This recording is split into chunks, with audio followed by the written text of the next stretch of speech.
اللہ اس انسان کی تعریف کرتا ہے جو قرآن پاک کی یہ ایک سورت زیادہ سے زیادہ تلاوت کرتا ہے۔ نبی رحمت صلی اللہ علیہ وآلہ وسلم نے فرمایا، اس سورت کی تلاوت زیادہ سے زیادہ کیا کرو۔ بسم اللہ الرحمن الرحیم۔ جو لوگ چلتے پھرتے اور اٹھتے بیٹھتے یہ ایک سورت پڑھتے رہتے ہیں، اللہ سبحانہ و تعالیٰ ان پر سلام بھیجتا ہے، اور اللہ ایسے انسان کی تعریف کرتا ہے۔ اللہ سبحانہ و تعالیٰ اپنے فرشتوں میں اس شخص کا تذکرہ کرتا ہے اور اس پر اپنی رحمتیں اور برکتیں نازل فرماتا ہے۔ نبی کریم صلی اللہ علیہ وآلہ وسلم نے فرمایا، اگر بندہ یہ سورت پڑھ کر اللہ کے سامنے دستے سوال دراز کرے تو اللہ پاک اسی وقت اس کی دعا قبول فرما لیتا ہے۔ اس بندے کی جو بھی حاجت ہوگی اور جو بھی ضرورت ہوگی وہ پوری کی جائے گی۔ بے شک تمام تعریفیں اس خالق کائنات کے لیے کہ جس نے تمام کائنات اور اس کے نظام کو قائم کیا۔ ہم پر اللہ کا سب سے بڑا کرم تو یہ ہے کہ اللہ نے ہمیں اشرف المخلوقات بنایا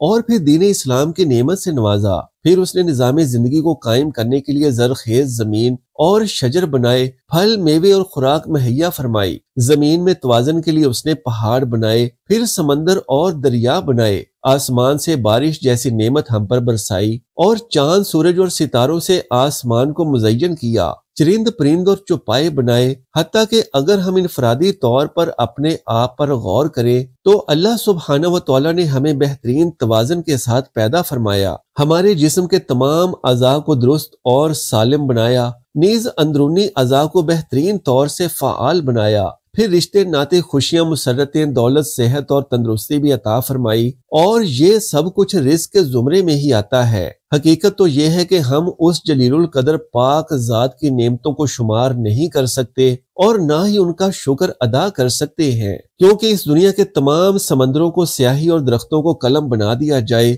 تو یہ تمام اللہ سبحانہ و تعالیٰ کی مکمل تعریف اور بزرگی بیان نہیں کر سکتے۔ ہمارے جسم کے اندر رواں دواں خون کا ایک ایک قطرہ اس ذات پاک کا شکر گزار ہونا چاہیے۔ تمام اچھے کام اللہ ہی کی طرف سے ہیں اور تمام تعریفیں اس مالک الحق المبین کے لیے ہیں۔ اللہ سبحانہ و تعالیٰ کے اس ایک جملے پر غور کیا جائے تو یہ معلوم ہوگا کہ اللہ سبحانہ و تعالیٰ کسی ایک دنیا اور جہان کے بارے میں بات نہیں کر رہا، بلکہ تمام جہانوں کا ذکر کر رہا ہے جو ظاہر ہیں یا پوشیدہ ہیں۔ اللہ ہی خوب جانتا ہے کہ اس طرح کے کتنے جہان اور دنیائیں اس کائنات میں موجود ہیں جو صرف اور صرف اسی کے علم میں ہیں اور اسی کی تخلیق کردہ ہے۔ ہمارے پیارے نبی حضرت محمد صلی اللہ علیہ وآلہ وسلم کی محبت ہمارے ایمان کا لازمی جز ہے، جس کے بغیر ایمان مکمل ہی نہیں ہوتا۔ اللہ تعالیٰ نے سورہ توبہ میں ارشاد فرمایا، اے نبی صلی اللہ علیہ وآلہ وسلم، اگر تمہارے آباء و اجداد اور تمہارے بیٹے اور تمہارے بھائی اور تمہاری بیویاں اور تمہارا خاندان اور وہ مال جو تم کماتے ہو اور وہ تجارت جس کے نقصان کا تمہیں ڈر ہے اور وہ گھر جو تمہیں پسند ہے تمہیں اللہ اور اس کے رسول اور اللہ کے راستے میں جہاد سے زیادہ محبوب ہے تو اللہ کے عذاب کا انتظار کرو، اور اللہ فاسقوں کو ہدایت نہیں دیتا۔ نبی کریم صلی اللہ علیہ وآلہ وسلم کا ارشاد گرامی ہے کہ تم میں سے کوئی شخص اس وقت تک مومن نہیں ہو سکتا جب تک کہ میں اسے اس کے والدین، اس کی اولاد اور تمام لوگوں سے زیادہ محبوب نہ ہو جاؤں۔ بلا شبہ آپ صلی اللہ علیہ وآلہ وسلم کی ذات ہی سب سے بڑھ کر محبت کیے جانے کے قابل ہے۔ اللہ سبحانہ و تعالیٰ نے نبی آخر الزمان صلی اللہ علیہ وآلہ وسلم کی اداؤں کو قرآن کا حصہ بنا دیا۔ آپ صلی اللہ علیہ وآلہ وسلم کے چہرے کا آسمان کی جانب اٹھنا، آپ صلی اللہ علیہ وآلہ وسلم کا کلام، آپ صلی اللہ علیہ وآلہ وسلم کا شہر، آپ صلی اللہ علیہ وآلہ وسلم کی جنگیں اور فتوحات، قیام اللیل، دعوت و تبلیغ، معراج، اور آپ صلی اللہ علیہ وآلہ وسلم کے صحابہ رضوان اللہ عنہم اجمعین، آپ صلی اللہ علیہ وآلہ وسلم کے اہل بیت، آپ صلی اللہ علیہ وآلہ وسلم کی ہجرت، اخلاق، الغرض آپ صلی اللہ علیہ وآلہ وسلم کی پوری زندگی قرآن نے بیان فرما دی۔ کہیں آپ صلی اللہ علیہ وآلہ وسلم کی رضا میں اللہ کی رضا بتائی گئی۔ اگر آپ صلی اللہ علیہ وآلہ وسلم چادر لپیٹتے تو اللہ سبحانہ و تعالیٰ نے آپ کو مزمل اور مدثر کہہ کر پکارا، کہیں شاہد، کہیں مبشر تو کہیں نذیر کہہ کر مخاطب فرمایا۔ آپ کو سراج منیر جیسے شاندار القابات سے نوازا گیا اللہ تبارک و تعالیٰ کو تو یہ بھی پسند نہیں کہ کوئی اس کے محبوب محمد صلی اللہ علیہ وآلہ وسلم کے سامنے اونچی آواز ہی میں بات کرے۔ اللہ نے ہمارے پیارے نبی صلی اللہ علیہ وآلہ وسلم کو روز محشر شفاعت کرنے والا بنایا اور انہیں کوثر اور مقام محمود سے نوازا گیا۔ حضرت انس رضی اللہ تعالیٰ عنہ فرماتے ہیں کہ 3 چیزیں ایسی ہیں کہ جس میں ہو اس نے ایمان کی حلاوت پا لی۔ ایک وہ شخص کہ جس کو اللہ اور اس کا رسول صلی اللہ علیہ وآلہ وسلم سب سے زیادہ محبوب ہو۔ دوسری یہ کہ جب کسی سے محبت کرے تو اللہ کے لیے کرے، جس سے اللہ نے اسے بچا لیا ہو تو اس کی جانب لوٹنے سے اسی طرح نفرت کرے جس طرح آگ میں ڈالے جانے سے کرتا ہے۔ گویا نبی کریم صلی اللہ علیہ وآلہ وسلم کی محبت کے بغیر حلاوت ایمانی کا پانا ناممکن ہے۔ اسی طرح سے خالی اور کھوکھلے دعووں سے کوئی سچا عاشق رسول صلی اللہ علیہ وآلہ وسلم نہیں بن سکتا۔ حقیقی عاشق رسول صلی اللہ علیہ وآلہ وسلم تو وہی ہے جو آپ صلی اللہ علیہ وآلہ وسلم کے لائے ہوئے پیغام پر عمل پیرا ہو۔ حدیث مبارکہ ہے کہ جس نے میری سنت سے محبت کی اس نے مجھ سے محبت کی، اور جس نے مجھ سے محبت کی وہ جنت میں داخل ہو گیا۔ ایک روز نبی کریم صلی اللہ علیہ وآلہ وسلم صحابہ کرام کے ساتھ تشریف فرما تھے کہ ایک دیہاتی شخص آپ کی خدمت میں حاضر ہوا اور کہنے لگا، یا رسول اللہ صلی اللہ علیہ وآلہ وسلم قیامت کب آئے گی؟ آپ صلی اللہ علیہ وآلہ وسلم نے فرمایا، تم نے اس کے لیے کیا تیاری کی ہے؟ اس نے عرض کیا کہ میں نے اس کے لیے زیادہ نمازیں، روزے اور صدقات کا سامان تو نہیں کیا، مگر میں اللہ اور اس کے رسول صلی اللہ علیہ وآلہ وسلم سے محبت کرتا ہوں۔ اس پر نبی کریم صلی اللہ علیہ وآلہ وسلم نے فرمایا، قیامت کے دن ہر آدمی اسی کے ساتھ ہوگا جس سے وہ محبت رکھتا ہے۔ حضرت انس رضی اللہ تعالیٰ عنہ نے بیان فرمایا کہ میں نے اسلام لانے کے بعد مسلمانوں کو کسی بات پر اتنا خوش نہیں دیکھا جتنا وہ اس بات پر خوش ہوتے تھے، اور یہ کتنی عظیم جماعت تھی کہ صحابہ کرام رضوان اللہ عنہم اجمعین کے نزدیک تو اللہ کے رسول صلی اللہ علیہ وآلہ وسلم سے محبت کرنا اور ان کے لیے اپنی جانیں نچھاور کرنا ہی ان کی زندگی کا اصل مقصد تھا۔ حضرت عبداللہ ابن مسعود رضی اللہ تعالیٰ عنہ سے مروی ہے کہ رحمت عالم صلی اللہ علیہ وآلہ وسلم نے فرمایا، قیامت کے دن مجھ سے سب سے زیادہ وہ لوگ قریب ہوں گے جو کثرت سے یہ سورت پڑھنے والے ہوں گے۔ اللہ سبحانہ و تعالیٰ اس سورت کو پڑھنے والوں کو بہت سے انعامات سے نوازتے ہیں۔ اللہ سبحانہ و تعالیٰ خوش ہو کر اور بڑھا چڑھا کر ان پر رحمتیں نازل فرماتا ہے۔ جو شخص زمین پر یہ سورت پڑھتا ہے فرشتے آسمان پر جا کر اس کا تذکرہ کرتے ہیں۔ نبی کریم صلی اللہ علیہ وآلہ وسلم نے فرمایا کہ جو شخص قرآن پاک کی یہ سورت پڑھے گا اللہ اس پر 100 مرتبہ رحمتیں نازل فرمائے گا۔ حضرت ابو الحسن شاذ رحمت اللہ علیہ ایک جنگل میں تھے کہ ایک درندہ ان کے سامنے آ گیا اور ان کو اپنی جان کی فکر پڑ گئی، تو اس وقت انہوں نے نبی کریم صلی اللہ علیہ وآلہ وسلم کی ذات اقدس پر درود پڑھا تو اس کی برکت سے انہیں اس پریشانی سے نجات حاصل ہو گئی۔ تو ناظرین کرام، آج کے اس وظیفے میں آپ نے قرآن پاک کی ایک سورت اور ایک تسبیح درود پاک کی پڑھنی ہے، اور یقین کریں کہ اس وظیفے کی اتنی فضیلت ہے کہ اگر آپ جان لیں تو آپ کبھی بھی اس تسبیح کو پڑھنا نہ چھوڑیں گے، کیونکہ درود پاک پڑھنے والا شخص ہر طرح کی فتنوں، مصیبتوں اور پریشانیوں سے آزاد ہو جاتا ہے۔ اللہ اسے بے نیاز کر دیتا ہے اور اس کی تمام پریشانیاں اپنے ذمے میں لے لیتا ہے۔ ارشاد نبوی صلی اللہ علیہ وآلہ وسلم ہے کہ جب تم مؤذن کو سنو تو تم بھی اسی طرح سے کہو جیسے وہ کہے، پھر مجھ پر درود بھیجو، کیونکہ جو شخص مجھ پر 1 مرتبہ درود بھیجتا ہے تو اللہ سبحانہ و تعالیٰ اس پر 10 مرتبہ رحمتیں نازل فرماتا ہے، اس کی تعریف بیان فرماتا ہے۔ اور نبی کریم صلی اللہ علیہ وآلہ وسلم نے فرمایا کہ بدبخت ہے وہ انسان جس کے سامنے میرا ذکر ہو اور وہ مجھ پر درود نہ بھیجے۔ تو آج کا ہمارا یہ وظیفہ درود پاک اور قرآن پاک کی ایک سورت کا عمل ہے۔ درود پاک کی فضیلت اور اس کی اہمیت کے بارے میں فرمایا گیا ہے کہ درود پاک دراصل ہمارے لیے ایک مکمل معلم یعنی استاد بھی ہے، ایک ڈاکٹر بھی ہے، ایک حکیم بھی ہے اور ایک راستہ نجات بھی ہے۔ اس دنیا میں رہتے ہوئے اور زندگی گزارتے ہوئے درود پاک ہمارے لیے سب کچھ ہے۔ قرآن پاک کی ایک مدنی سورت سورہ احزاب میں آیت نمبر 56 میں اللہ کا فرمان ہے، بے شک اللہ اور اس کے فرشتے نبی کریم صلی اللہ علیہ وآلہ وسلم پر درود بھیجتے ہیں، اس لیے اے ایمان والو تم بھی آپ صلی اللہ علیہ وآلہ وسلم پر درود اور خوب سلام بھیجا کرو۔ اللہ کے اس فرمان کا مطلب یہی ہے کہ جو شخص آخرت میں اپنی بخشش و مغفرت چاہتا ہے تو وہ نبی کریم صلی اللہ علیہ وآلہ وسلم کی ذات پر خوب درود اور سلام بھیجے۔ حافظ محمد ابن عبد الرحمن سخاوی رحمت اللہ علیہ فرماتے ہیں کہ اللہ کی ذات ہمارے اوپر اتنی مہربان ہے کہ ہمارے لیے بخشش کے بہانے ڈھونڈتی ہے۔ یہی وجہ ہے کہ نبی کریم صلی اللہ علیہ وآلہ وسلم پر درود بھیجنے کو ہماری بخشش و مغفرت کا ذریعہ بنا دیا گیا ہے۔ حضرت انس ابن مالک رضی اللہ تعالیٰ عنہ فرماتے ہیں کہ نبی کریم صلی اللہ علیہ وآلہ وسلم نے فرمایا، جب اللہ تبارک و تعالیٰ کے لیے محبت رکھنے والے دو بندے آپس میں ملتے ہیں اور مجھ پر درود بھیجتے ہیں تو ان کے آپس میں الگ ہونے سے پہلے ان کی بخشش و مغفرت کر دی جاتی ہے اور ان کے تمام گناہوں کو معاف کر دیا جاتا ہے۔ ایک مرتبہ حضرت علی شیر خدا کے پاس ایک سائل حاضر ہوا اور کہنے لگا کہ مجھے کچھ دیجئے کہ میں بہت تنگ دست ہوں، لیکن اس وقت حضرت علی رضی اللہ تعالیٰ عنہ کے پاس دینے کے لیے کچھ بھی نہیں تھا،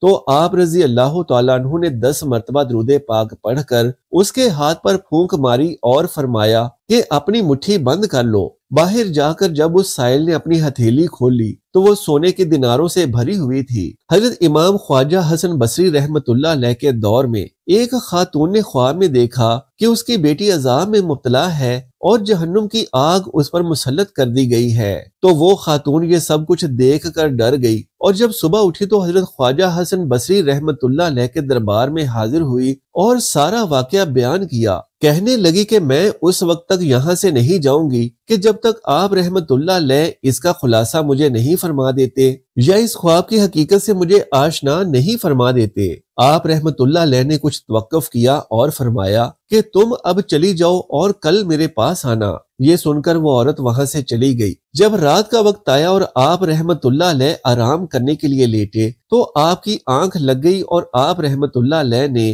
خواب میں دیکھا کہ بڑا خوبصورت منظر ہے اور چند جنتی عورتیں جنت میں کھڑی باتیں کر رہی تھیں۔ آپ رحمت اللہ علیہ نے قریب جا کر دیکھا تو ان میں ایک بہت خوبصورت لڑکی بھی موجود تھی۔ آپ نے فرمایا تم کون ہو؟ تو اس نے کہا کہ جو عورت آپ سے مدد مانگنے آئی تھی میں اس کی بیٹی ہوں۔ آپ رحمت اللہ علیہ نے فرمایا کہ تمہاری ماں نے تو بتایا تھا کہ تم جہنم کے عذاب میں گرفتار ہو، تو اس نے کہا کہ یہ بالکل درست ہے، لیکن رات کے وقت ایک نوجوان قبرستان میں آیا اور اس نے درود پاک پڑھ کر اس قبرستان میں مدفون تمام لوگوں کو بخش دیا، جس کے نتیجے میں اللہ سبحانہ و تعالیٰ نے ہمارے گناہوں کو نیکیوں میں بدل دیا اور ہمیں جنت میں بھیج دیا۔ ناظرین محترم، یہ ہے درود پاک کی فضیلت اور برکت، اس لیے جتنا زیادہ ہو سکے درود و سلام کے نذرانے نبی کریم صلی اللہ علیہ وآلہ وسلم کے حضور پیش کرتے رہیں۔ نبی کریم صلی اللہ علیہ وآلہ وسلم نے فرمایا کہ جو مجھ پر ایک بار درود پاک پڑھے گا اللہ تعالیٰ اس پر 10 مرتبہ رحمتیں نازل فرمائے گا، اور جو شخص 10 بار درود پڑھے گا تو اللہ سبحانہ و تعالیٰ اس پر 100 رحمتیں نازل فرمائے گا، اور جو شخص مجھ پر 100 مرتبہ درود پڑھے گا تو اللہ سبحانہ و تعالیٰ اس کی دونوں آنکھوں کے درمیان لکھ دے گا کہ یہ نفاق اور جہنم کی آگ سے آزاد ہے، اور اسے بروز قیامت شہداء کے ساتھ رکھا جائے گا۔ حضرت عمر ابن خطاب رضی اللہ تعالیٰ عنہ کے دور میں ایک شخص تھا جو کہ بہت زیادہ مالدار تھا، لیکن اس کا کردار اور اس کا اخلاق اچھا نہیں تھا، لیکن اسے درود پاک سے بہت زیادہ محبت تھی اور وہ کبھی بھی درود پاک پڑھنے سے نہیں ہٹتا تھا۔ پھر جب اس کی زندگی کا آخری وقت آیا تو اس کا چہرہ سیاہ ہو گیا اور بہت زیادہ تنگی لاحق ہو گئی۔ اس حالت میں اس نے التجا کی کہ اے اللہ کے حبیب صلی اللہ علیہ وآلہ وسلم، میں نے تو درود پاک پڑھنے میں کبھی کوئی کوتاہی نہیں کی، پھر میرے ساتھ ایسا کیوں؟ پھر اچانک ایک پرندہ آسمان سے اڑتا ہوا آیا اور اپنا پر اس کے چہرے پر پھیرا تو چہرہ نور سے منور ہو گیا۔ وہاں ایک نہایت خوشگوار خوشبو پھیل گئی اور اس طرح سے وہ ایمان کی حالت میں اس دنیا سے رخصت ہو گیا۔ پھر کسی نے خواب میں دیکھا کہ وہ زمین اور آسمان کے درمیان چل رہا ہے اور قرآن پاک کی یہ مبارک آیت پڑھ رہا ہے، جس کا ترجمہ ہے کہ بے شک اللہ تبارک و تعالی اور اس کے فرشتے نبی صلی اللہ علیہ وآلہ وسلم پر درود بھیجتے ہیں۔ اے ایمان والو، تم بھی ان پر درود بھیجو اور خوب سلام بھیجو۔ مطلب یہ کہ اس کا کردار اور اخلاق اچھے نہ تھے، لیکن درود پاک کی برکت سے نہ صرف اس کا چہرہ منور ہو گیا بلکہ وہ ایمان کے ساتھ اس دنیا سے رخصت ہو گیا۔ اسی طرح سے فرمایا گیا ہے کہ قیامت کے دن جب ایک شخص کے اعمال تولے جائیں گے تو اس کے گناہوں کا پلڑا بھاری ہو جائے گا اور فرشتے اسے لے کر جہنم کی جانب جانے لگیں گے، تو ایک انتہائی خوبصورت چہرے والا انسان وہاں پہنچ کر اس کے نیکیوں والے پلڑے میں ایک کاغذ کا ٹکڑا ڈال دے گا اور اس ٹکڑے کے سبب اس شخص کا نیکیوں والا پلڑا بھاری ہو جائے گا اور اس طرح سے اس کی بخشش و مغفرت ہو جائے گی۔ وہ شخص پوچھے گا کہ اے مہربان، آپ کون ہیں اور آپ نے اس پلڑے میں کیا ڈالا کہ میری نیکیوں والا پلڑا بھاری ہو گیا؟ تو وہ فرمائیں گے کہ میں تمہارا نبی صلی اللہ علیہ وآلہ وسلم ہوں اور اس کاغذ پر تمہارا وہ درود پاک ہے جو تم مجھ پر پڑھا کرتے تھے۔ سبحان اللہ۔ اے مسلمانوں، ہم سب کو چاہیے کہ نبی کریم صلی اللہ علیہ وآلہ وسلم کی ذات مقدس پر زیادہ سے زیادہ درود پاک پڑھتے رہیں اور اپنی آخرت کو بہتر بنا لیں۔ اسی طرح سے جو لوگ نبی کریم صلی اللہ علیہ وآلہ وسلم پر زیادہ سے زیادہ درود پاک پڑھتے ہیں، ان کی دنیاوی حاجات بھی پوری ہو جاتی ہیں۔ یاد رکھیں کہ بنی نوع انسان کو اللہ سبحانہ و تعالیٰ کی جتنی بھی برکات حاصل ہوئی ہیں وہ نبی کریم صلی اللہ علیہ وآلہ وسلم کے مقدس وجود کی برکت سے حاصل ہوئی ہے۔ خود نبی کریم صلی اللہ علیہ وآلہ وسلم نے ارشاد فرمایا، دراصل میری اور تمہاری اور انبیاء کی حکایت اس گروہ کی حکایت کی طرح ہے کہ جو ایک بیابان اور تپتے ہوئے صحرا میں جا رہے ہیں اور نہیں جانتے کہ جتنا سفر انہوں نے طے کیا وہ زیادہ ہے یا ابھی زیادہ سفر باقی ہے۔ وہ تھکے ماندے ہیں اور ان کا ذخیرہ بھی ختم ہو چکا ہے اور بیابان کے وسط میں پڑے ہوئے ہیں اور انہیں اس بات کا یقین بھی ہو جاتا ہے کہ اب ان کی زندگی کے آخری لمحات چل رہے ہیں کہ اچانک نیا لباس زیب تن کیے ہوئے ایک مرد ظاہر ہوتا ہے جس کے سر سے پانی ٹپک رہا ہے۔ وہ لوگ کہتے ہیں کہ یہ مرد ابھی ابھی آبادی سے آیا ہے، اور جب وہ ان کے پاس پہنچتا ہے تو وہ کہتا ہے کہ تمہیں کیا ہو گیا؟ وہ لوگ جواب دیتے ہیں کہ آپ دیکھ رہے ہیں کہ ہم تھکے ماندے ہیں اور ہمارا ذخیرہ ختم ہو گیا ہے، ہم اس بیابان کے وسط میں بے یار و مددگار پڑے ہوئے ہیں۔ اس پر وہ مرد کہتا ہے کہ اگر میں تمہیں ٹھنڈے اور میٹھے پانی اور سرسبز باغات کی طرف لے کر جاؤں تو تم مجھے کیا دو گے؟ وہ کہتے ہیں کہ تم جو کچھ کہو گے ہم تعمیل کریں گے۔ تو اس پر وہ مرد انہیں ٹھنڈے اور میٹھے پانی اور سرسبز باغات تک لے کر جاتا ہے اور پھر تھوڑی دیر کے بعد کہتا ہے کہ اٹھو کہ میں تمہیں اس سے بھی زیادہ سرسبز باغات اور ٹھنڈے میٹھے پانی کے چشموں تک لے کر جاؤں۔ لیکن ان میں سے زیادہ تر لوگ یہ کہتے ہیں کہ ہم اتنی ہی مقدار پر راضی ہیں۔ لیکن ان میں سے ایک گروہ کہتا ہے کہ کیا تم نے اس مرد کے ساتھ عہد و پیمان نہیں باندھا ہوا کہ ہم آپ کی نافرمانی نہیں کریں گے؟ اس مرد نے تم سے سچ بولا تھا اور اب بھی پہلی بار کی طرح اس کی بات سچی ہے، اور پھر یہ گروہ اس کے ساتھ چل پڑتا ہے اور وہ انہیں مزید زیادہ سرسبز باغات اور میٹھے پانی کے چشموں تک پہنچا دیتا ہے۔ لیکن باقی بچ جانے والے لوگوں پر دشمن شب خون مارتا ہے اور صبح تک ان کی لاشیں ہی باقی بچتی ہیں۔ اور ناظرین محترم، یہ درود پاک ہے۔ درود پاک کا دامن ہر وقت ہر لمحے مضبوطی کے ساتھ پکڑ کر رکھیں، کیونکہ درود پاک پڑھنا ایک عظیم ترین سعادت ہے۔ اور جان لیجیے کہ قرآن پاک کی وہ سورت جو اللہ سبحانہ و تعالیٰ کو بے حد پسند ہے اور بے حد محبوب ہے کہ جس کو پڑھنے والا بندہ فرشتوں میں معزز ہو جاتا ہے، وہ سورت سورہ اخلاص ہے۔ چلتے پھرتے سورہ اخلاص کو پڑھنے کا اپنا معمول بنا لیں اور ساتھ ہی ساتھ درود پاک کی تسبیحات پڑھتے رہیں، اور پھر دیکھیں کہ آپ کی ہر دعا اللہ رب العالمین کی بارگاہ عظیم المرتبت میں کس طرح سے شرف قبولیت حاصل کرتی ہے۔ یہ بڑے ہی نصیب کے فیصلے ہیں اور یہ بڑے ہی کرم کی بات ہے کہ آپ قرآن پاک کی اس بابرکت سورت کو اور درود پاک کو اپنی زندگی میں شامل کر لیں۔ اللہ تبارک و تعالیٰ سے دعا ہے کہ نیکی کی بات کو سننے سمجھنے اور اس پر عمل کرنے کی سعادت نصیب فرمائے۔ میرا سنانا اور آپ کا سننا اپنی بارگاہ میں قبول و منظور فرمائے۔ آمین یا رب العالمین۔ محترم ناظرین، درخواست ہے کہ میری آج کی اس معلوماتی ویڈیو کو لائک اور شیئر کر دیجئے اور میرے اسلامی و اصلاحی چینل کو ضرور سبسکرائب کر لیجئے۔ جزاک اللہ خیرن کثیرا۔ اللہ ہم سب کا حامی و ناصر ہو۔